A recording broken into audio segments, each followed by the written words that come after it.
Hi అండి, నమస్తే. నేను మీ వందన.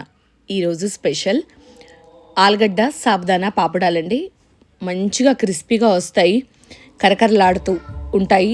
ఈ సమ్మర్లో మనం పెట్టుకుంటే సంవత్సరం అంతా ఉంటాయండి, అస్సలు పాడవవు. మనం చేయవలసిందైతే మంచిగా క్లీన్గా చేసుకొని మధ్య మధ్యలో ఎండబెడుతూ ఉంచుకుంటే సంవత్సరం పొడుగుతా ఇవి ఇలాగే ఉంటాయి, క్రిస్పీగా వస్తాయి, అలాగే టేస్టీగా ఉంటాయి. ఇక్కడ మనం ఆర్టిఫిషియల్గా ఏం వాడట్లేదు కాబట్టి మన పిల్లలకి ఆరోగ్యానికి అయితే చాలా మంచిది. ఇది ఎలా చేయాలనేది అయితే చూపిస్తున్నానండి. నేను తీసుకున్న క్వాంటిటీ కోసం 2 ఆలుగడ్డల్ని తీసుకున్నానండి. 2 ఆలుగడ్డల్ని తీసుకొని వాటిని పొట్టు తీసి శుభ్రంగా కడిగిన తర్వాత ఇలా చిన్నగా గ్రేట్ చేసుకుంటున్నానండి. మనం ఇలా పాపడా చేసేటప్పుడు చిన్నగానే గ్రేట్ చేసుకోవాలండి. ఎంత లావుగా గ్రేట్ చేస్తే అవి ఎండడానికి అంత ఎక్కువ టైం పడుతుంది. అలాగే ఆలుగడ్డ వేయడం వల్ల కొద్దిగా క్రిస్పీగా మంచిగా వస్తాయి.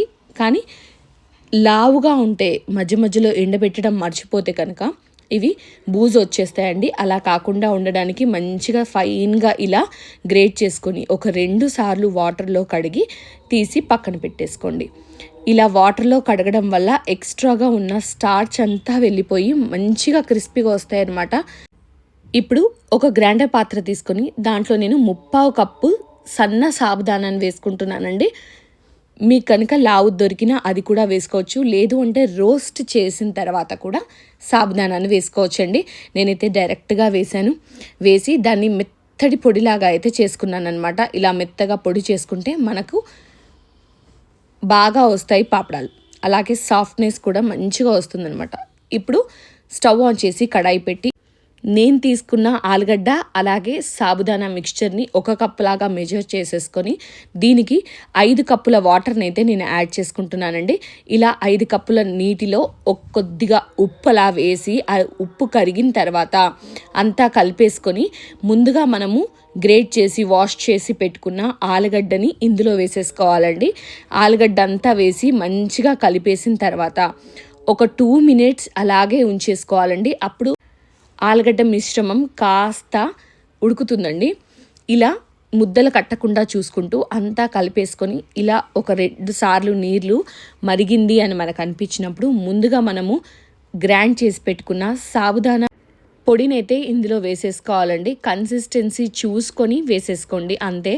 వాటర్ మరుగుతున్నాయి కాబట్టి అలాగే వేడి మీద వేసేస్తే ముద్దలు కట్టేస్తుంది. అలా కాకుండా స్టవ్ని లో ఫ్లేమ్కి మార్చేసేసుకొని ఇలా సాబుదానా పొడిని ఇందులో వేసి చాలా స్పీడ్గా కలిపేయాలండి, లేదంటే మాత్రం ముద్ద కట్టేస్తుంది అనమాట.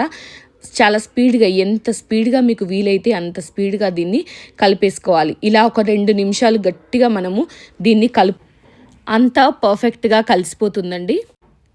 ఒకసారి ఇదంతా పర్ఫెక్ట్గా కలిసింది అనుకున్న తర్వాత స్టవ్ని మీడియం టు హై ఫ్లేమ్లోకి మార్చేసుకొని చాలా స్పీడ్గా కలిపేయాలన్నమాట. ఇలా కలుపుతూ ఉండడం వల్ల ముద్దలు అన్నవి కట్టకుండా ఉంటుంది, అలాగే అడుగు కూడా మాడకుండా ఉంటుందండి.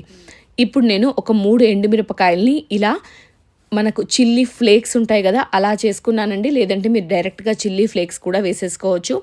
1 టేబుల్ స్పూన్ అంతా, అలాగే ఒక 1/2 టేబుల్ స్పూన్ జీలకర్రని, అలాగే ఒక 1/4 టేబుల్ స్పూన్ నేను వాముని కూడా ఇక్కడ యాడ్ చేశానండి. యాడ్ చేసి అంతా బాగా కలపాలి.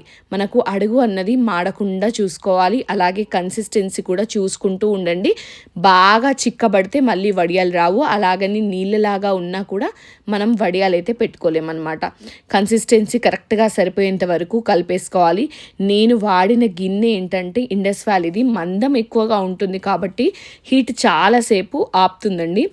అందుకని నేను స్టవ్ ఆపేసిన తర్వాత కూడా కాసేపు అందులో ఉంచేసి తీసి వేరే గిన్నెలోకి మార్చేసుకొని ఇక్కడ నేను ఒక పాలిథీన్ కవర్ పైన వేసుకుంటున్నానండి. ఇది కాస్త చల్లబడిన తర్వాత మాత్రమే వేసుకోవాలి, లేదు అంటే మీరు ఒక పల్చగా ఉండే శారీని కానీ లేదంటే లుంగీని కానీ వేసేసి దానిపైన కూడా వేసేసుకోవచ్చండి. నేనైతే ఇది ఫస్ట్ డే కంప్లీట్గా ఇంట్లోనే ఆరబెట్టుకున్నాను అనమాట. ఇలా ఒక గరిటెతో మనం వేసుకున్న సాబుదానా ఆలుగడ్డ మిశ్రమాన్ని వేసేసి ఇలా నెమ్మదిగా తిప్పేస్తే మనకు రౌండ్గా వడియాలు అయితే వచ్చేస్తాయండి. ఇలా నేను తీసుకున్న క్వాంటిటీకి దాదాపు ఒక 40 నుంచి 45 వరకు నాకు వడియాలు అయితే వచ్చాయండి. ఇవన్నిటినీ నేను వేసేసుకొని ఫస్ట్ రోజు ఇంట్లోనే నీడలో ఆరబెట్టుకొని తర్వాత మార్నింగ్ అయితే ఇలా తీయగానే కవర్ పై నుంచి ఈజీగా వచ్చాయన్నమాట. అలా వచ్చిన వాటన్నిటిని నేను ఇంకొక పాత్రలోకి మార్చేసుకొని ఎండలో ఆరబెట్టుకున్నానమాట. అలా ఆరబెట్టుకోవడం వల్ల కంప్లీట్గా 2 వైపులా పర్ఫెక్ట్గా ఎండి మంచిగా ఎండి ఒక్క రోజులోనే నాకు మంచిగా ఎండాయన్నమాట.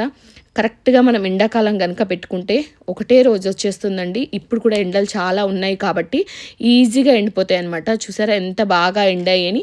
ఇలా ఒక రోజంతా ఇంట్లో అలాగే ఒక రోజంతా బయట ఎండలో ఆరబెట్టానండి.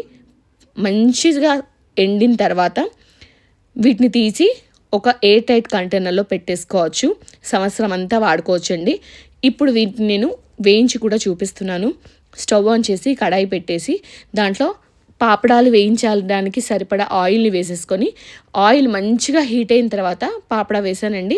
చూసారా ఎంత బాగా పర్ఫెక్ట్గా మంచిగా పొంగింది అని. ఇవి సాంబార్లోకి కానీ పప్పులోకి కానీ చాలా బాగుంటాయండి. ఏ కర్రీకైనా కూడా మంచి టేస్ట్ వస్తాయి. ఉప్పు కారం అన్నీ కూడా పర్ఫెక్ట్గా కుదిరాయి అనమాట. మనకి దగ్గు లాంటిది రాకుండా నేను వాము జీలకర్ర కూడా వేసాను కాబట్టి మంచి టేస్ట్ వస్తుందండి. అలాగే దగ్గు కూడా రాకుండా ఉంటుంది. ఆయిల్ ఫుడ్ తిన్నప్పుడు కొంతమందికి దగ్గు వచ్చే ఛాన్స్ ఉంటుంది కాబట్టి ఇలా ఈ ఎండాకాలంలో పాపడాలు చేసుకొని సంవత్సరం అంతా నిలువ ఉంచుకొని మనం ఇంట్లో ఎలాంటి కర్రీస్ చేసుకున్నా కూడా వీటిని మంచిగా పెట్టుకొని తింటే చాలా బాగుంటుంది. ఒక్కసారి అయితే ట్రై చేయండి.